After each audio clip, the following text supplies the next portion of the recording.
Minister, I hope you can hear me. Thank you very much for joining me this morning. Now, obviously, in your capacity of Chief Secretary of the Treasury, I must ask you about our inflation rate. What interests me is that a couple of Rishi Sunak's deliverables seem undeliverable, Mr Glen. You've got him wanting to bring inflation down to 5%. That doesn't seem to be manageable within a year. It wasn't even that ambitious a target. He's also talked about bringing down the debt, and yet we found out this week Britain's debt is 100% of GDP. What's going wrong here? Well, he set out the targets on the 6th of January for this year. I recognise they're challenging targets.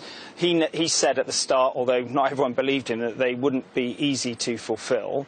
Obviously, what we're facing in terms of inflationary pressures in the UK economy is really significant. We've got three main tools of dealing with that: interest rate policy, my work controlling public spending, and then supporting families through that. You're right to show the fact that we have a significant amount of debt.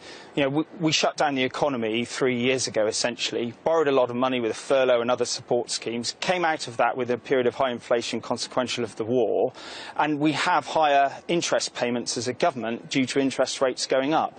That is a very, very challenging set of circumstances, but ones that we're determined to meet, and dealing with inflation is the major threat. Is some of this the fault of the Bank of England Governor Andrew Bailey? He should have acted much quicker, shouldn't he? If you look back, November 2021, interest rates were still 0.5%.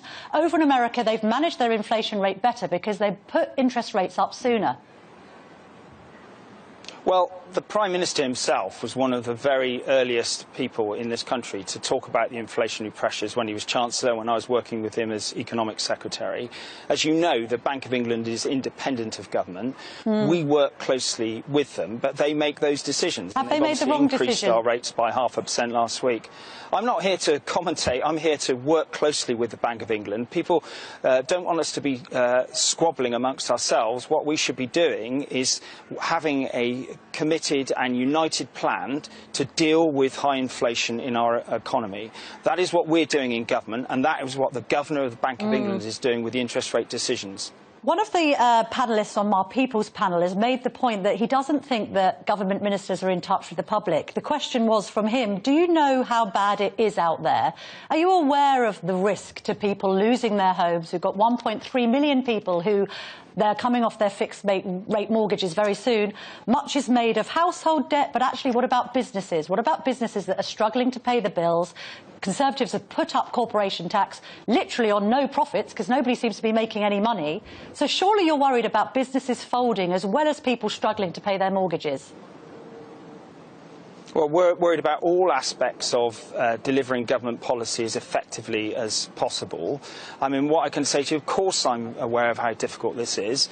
I have constituents who email me expressing their concerns. All members of Parliament who are ministers do that. And that's why the Chancellor met with lenders, met with the FCA on Friday, both to challenge them on what's happening in terms of passing on increased interest rates, but also to productively come out with some interventions with respect to being able to move over to interest only for 6 months with no penalties consequential of that, and be able to talk to lenders without any risk to credit rating, as well as clarifying the 12-month interval from repossession. But why is there talk then, Mr Glen?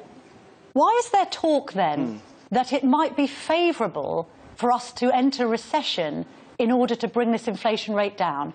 Because people who own small businesses, and indeed people who are worried about their mortgages, will be tearing their hair out. Anyone that's interested in growth will think it's complete economic lunacy to be talking about forcing ourselves into recession. This is managed decline on steroids, isn't it?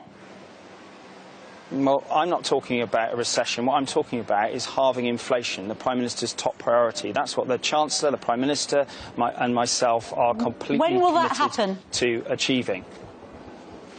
Well, the Prime Minister has set out the objective to halve inflation by the end of the year, and we are working to that goal. He has said, and I recognise it is going to be challenging to do that, but no doubt you will hold us to account at the end of the year.